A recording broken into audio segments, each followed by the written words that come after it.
तो क्या आप भी अपने कंपनी अपने क्लाइंट के लिए एक प्रोफेशनल लोगो बनाना चाहते हैं? आप लोगों ने बहुत सारी वीडियोस देखी होगी जहाँ पर लोग कहते हैं कि आप चैट जीपीटी से लोगो बनवा सकते हो, जेमिनी से लोगो बनवा सकते हो। एआई के बहुत बहुत सारे टूल्स हैं जिनसे आप लोगोज बना सकते हो।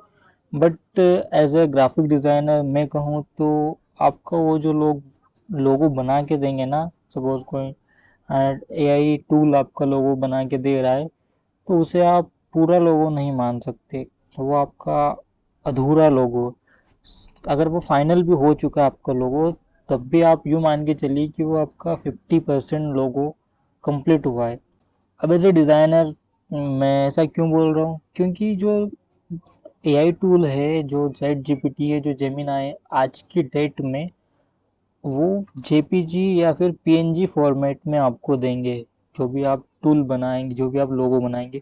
बट कोई भी एआई आपको वेक्टर फाइल प्रोवाइड नहीं करता है, और आपका जो लोगो होता है वो 100% वेक्टर फाइल में होना चाहिए। उसमें जेपीजी या फिर पीएनजी या फिर पिक्सलेट वाली जो चीज़ होती है वो नहीं होना चाहिए।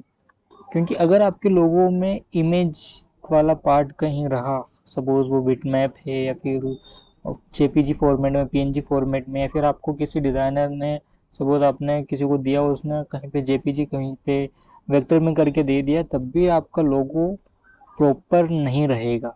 आपका लोगो जो होना चाहिए वो 100% वेक्टर फाइल होनी चाहिए उसकी। अब ऐसा नहीं है कि अगर आपका लोगो 100% वेक्टर फाइल नहीं है तो आपने कोई गुनाह कर दिया, उस या फिर ऐसा नहीं है कि आपको बहुत कुछ हो जाएगा, मतलब होगा कुछ भी नहीं। बट जब आप उसका बिल बुक बनवाने जाओगे, जब आप उसका विजिटिंग कार्ड बनवाने जाओगे, जब आप उसका जो भी डिज़ाइनिंग से रिलेटेड वर्क होगा, सपोज आपको अपना बहुत बड़ा बैनर बनवाना है, उस कंडीशन में आपको उस लोगों को वेक्टर फाइल ज़रूरत रहती है डिज़ाइनर को। अन्यथा जब आप, सपोज आपको आपका विजिटिंग कार्ड है, तो विजिटिंग कार्ड में आपको लोगो इतना बड़ा रहता है तो उसमें क्या ही फ़र्क पड़ जाएगा। बट जब आप अपने लोगों का एक बड़ा सा बैनर बनवाते हो, सपोज 10 बाय 10 फीट का, या फिर इतने 10 बाय 4 फीट का जब आप बनवाते हो, तो आपका लोगो साइज में 1-2 फीट का हो जाता है। तो उस कंडीशन में क्या होता है कि वो पिक्सलेट हो जाता है, ब्लर ब्लर टाइप का दिखता है, जो कि एक अच्छा इंप्रेशन नहीं होता है। और बहुत सारी ऐसी प्रिंटिंग से रिलेटेड एंड बहुत सारी ऐसी मशीनें रहती है जो वेक्टर फाइल ही सपोर्ट करती है। आपका जो कंपनी का लोगो है वो इसलिए वेक्टर में होना चाहिए। मैं आपको बताना चाहता हूँ कि हम इस वीडियो में क्या क्या जानने वाले हैं, और एक लोगो बनाने से पहले आपको क्या क्या चीज़ें ज़रूरी होती है जानना, ताकि आप गलत लोगो ना बना दो, गलत तरीके से ना बना दो, ताकि आपको 2-4 साल में आपको चेंज करना पड़ जाए। और सपोज आप चेंज कर भी रहे हैं तो काफ़ी सारे लोग कंपनी शुरू होने के बाद में लोगो चेंज कर लेते हैं।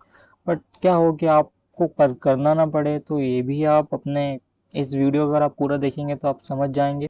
मेरा सबसे पहला पॉइंट है कि आप अपना लोगो है, जैसा कि मैं इतनी देर से बोल रहा हूँ कि वेक्टर में होना चाहिए, तो जी हाँ, वेक्टर में होना चाहिए, उसके अपोजिट रास्टर में नहीं होना चाहिए।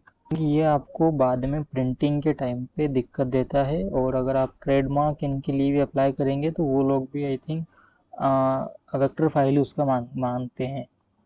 दूसरी इम्पोर्टेंट चीज़ मैं आपको बताना चाहता हूँ कि अगर आप अपने लोगों का ट्रेडमार्क के लिए अप्लाई करने वाले हैं, तो वो चैट जीपीटी से या फिर किसी एआई टूल से बने हुए लोगों का सपोर्ट नहीं करते। उसमें आपका खुद का कुछ फाइनल टच होना चाहिए एक लोगो में। इसलिए आपको एक डिज़ाइनर की नीड लगने वाली, इफ़ अगर आप ट्रेडमार्क के लिए अपने लोगों को प्रोसेस करना चाहते हैं या फिर आगे बढ़ाना चाहते हैं।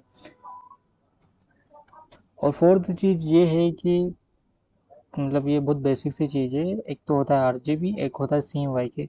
तो जब आपको अपना लोगो प्रिंट के लिए एज ए सपोज आप एआई टूल से तो आज हम सीख ही लेंगे, बट जैसा कि हमने बात की कि आपको एक डिज़ाइनर की ज़रूरत तो पड़ेगी, तो तब आप, जब आप एक डिज़ाइनर से अपने लोगों के ऊपर वर्क करवाएं, तो उनसे दो प्रकार की फाइलें लें। एक तो CMYK कलर पैलेट की, जिसमें होता ये है कि जब भी आप अपने लोगों को किसी प्रिंट के लिए, सपोज विजिटिंग कार्ड हो गया, अपने बिल बुक हो गए, टेम्पलेट पैम्पलेट हो गए, तो जब भी आप प्रिंटिंग से रिलेटेड चीज़ों के लिए अपने लोगों को यूज़ करें, तो आपको CMYK के कलर वाली कलर पैड वाला जो अपना लोगो बना रखा वो शेयर करना है।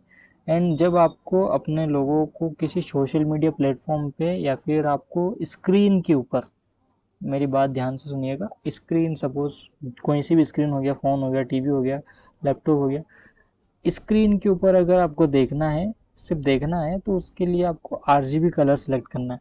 क्योंकि प्रिंटिंग में सबसे अच्छा कलर CMYK का निकल के आता है और देखने के लिए सबसे अच्छा कलर RGB में निकल के आता है। स्क्रीन के ऊपर एक चमक टाइप की आती है, ग्लो करती है चीज़ें स्क्रीन के ऊपर।